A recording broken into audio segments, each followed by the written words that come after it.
Hello guys, দেখুন আমরা তো কোথাও পিকনিক যাইনি, তাই এখানেই পিকনিক হয়ে যাবে ছাদে। চলো দেখি, দেখুন কি কি রেসিপি হয়েছে, চলো দেখাই। আসুন, মাংস, খাসি মাংস, ভাত, এটা মোচার তরকারি, চাটনি, চাটনি, পাপড়, মিষ্টি, দই, দই, আর এটা ওখানে পায়েস। হ্যালো গাইস, আমি খেতে বসে গেছি, দেখুন। চলো, এই তো মাংস পিসগুলো দেখুন।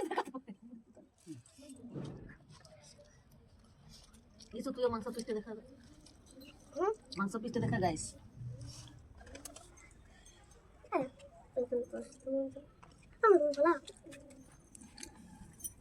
খা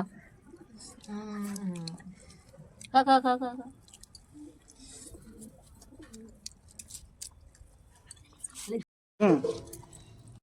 এ খাই দে, ও নিজে হাতে খা। লে আর খাই দে, মজা করে খাই দে। ইয়ে খেতে আসছে ফিস্টি আলু মেখে দে, লোক আসছে। আলু পিঠারে মেখে দিলে ভাতটা ভালো খাবে। আসতে বছর আবার হবে, আসতে বছর আবার হবে, বলো আসতে বছর আবার হবে।